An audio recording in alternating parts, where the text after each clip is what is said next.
চাষি ভাইদের বলে যাই, চাষি ভাইরা, যে জমির ফসল নষ্ট হয়েছে সে টাকা আপনারা পাবেন। 1000 কোটি টাকা রাখা হয়েছে।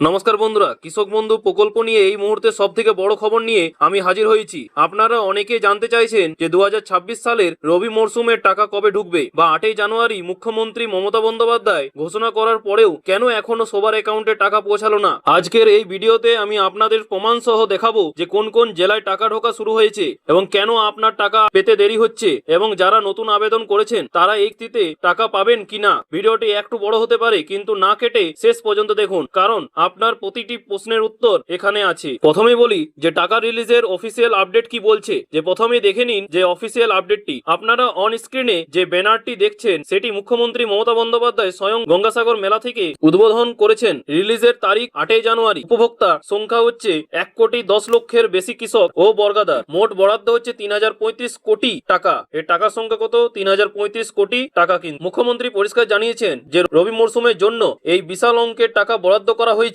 এবং রাজ্য জুড়ে টাকা পাঠানোর প্রক্রিয়া শুরু হয়ে গেছে। কিন্তু প্রশ্ন হলো যে টাকা রিলিজ হওয়ার 10 থেকে 15 দিন পরেও কেন 74% কৃষক এখনো টাকা পাননি। কেননা টাকা পেতে দেরি হওয়ার পেছনে প্রধান 3টি কারণ রয়েছে। এক হচ্ছে এসআইআর বা সার্ভের কাজ। বর্তমানে রাজ্য জুড়ে কৃষকদের জমি এবং তথ্যের ভেরিফিকেশন বা এসআইআর এর কাজ চলছে। বিডিও অফিস ও কৃষি দপ্তরে কর্মীরা এই কাজে ব্যস্ত থাকায় পেমেন্ট প্রসেসিং ধাপে ধাপে হচ্ছে। আর 2 হচ্ছে ব্লক ও জেলা ভিত্তিক পেমেন্ট। মনে রাখবেন, পিএম কিষাণ এর টাকা যেমন কেন্দ্রীয় সরকারের ক্লিকে সবার অ্যাকাউন্টে পাঠিয়ে দেয়, কৃষক বন্ধু প্রকল্পের টাকা কিন্তু সেভাবে ঢোকে না। এটি জেলা এবং ব্লক অনুযায়ী ধাপে ধাপে ছাড়া হয়। আর 3 হচ্ছে ব্যাংক সার্ভার সমস্যা। একসঙ্গে 1 কোটির বেশি মানুষের অ্যাকাউন্টে টাকা পাঠাতে গেলে ব্যাংক সার্ভারে জ্যাম তৈরি হতে পারে। তাই সফটওয়্যার যাতে ক্র্যাশ যাতে না হয় সেই জন্য ছোট ছোট লটে টাকা ছাড়া হচ্ছে। এবার চলে আসি আপনাদের সেই প্রশ্নের যে আপনার টাকা ঢুকবে কিনা তা জানতে এখনই কৃষক বন্ধু পোর্টালে গিয়ে স্ট্যাটাস চেক করুন। এক হচ্ছে অ্যাকাউন্ট ভ্যালিড। যদি আপনার স্ট্যাটাসে এটি দেখায় তবে চিন্তার কিছু নেই, আপনি 100% টাকা পাবেন, শুধু সময়ের অপেক্ষা। মানে অ্যাকাউন্ট ভ্যালিড থাকা দরকার। তাছাড়া ট্রানজ্যাকশন সাকসেস এর মানে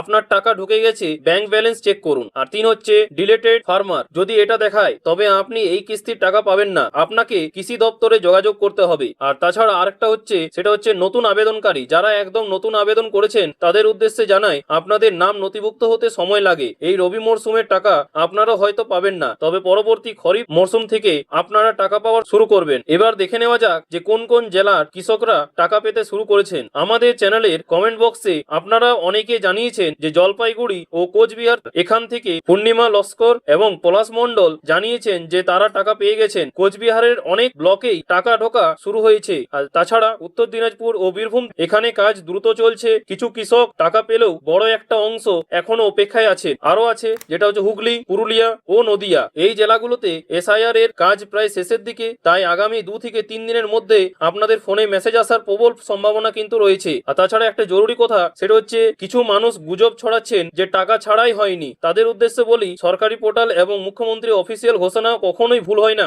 ধৈর্য ধরুন, সরকার টাকা রিলিজ করে দিয়েছে, আপনার কাছে পৌঁছাতে কয়েকটা দিন সময় লাগতে পারে। পরিশেষে বলবো যে কৃষক বন্ধু প্রকল্পের টাকা নিয়ে দুশ্চিন্তা করবেন না। আপনি যদি একজন বৈধ কৃষক হন এবং আপনার নথিভুক্ত ঠিক থাকে, তবে মুখ্যমন্ত্রী মমতা বন্দ্যোপাধ্যায় প্রতিশ্রুতি অনুযায়ী 3035 কোটি টাকার ভাগ আপনি অবশ্যই পাবেন। আপনারা কোন জেলা থেকে ভিডিওটি দেখছেন এবং আপনার স্ট্যাটাসে এখন কি দেখাচ্ছে তা আমাদের কমেন্ট করে জানান। ভিডিওটি ভালো লাগলে লাইক করুন এবং কৃষকদের এই সঠিক তথ্যটি পৌঁছে দিতে প্রচুর শেয়ার করুন। আর হ্যাঁ, এই ধরনের আসল খবরের আপডেট পেতে আমাদের চ্যানেলটিকে সাবস্ক্রাইব করে রাখুন এবং পাশে থাকুন। ভালো থাকুন, সুস্থ থাকুন, ধন্যবাদ।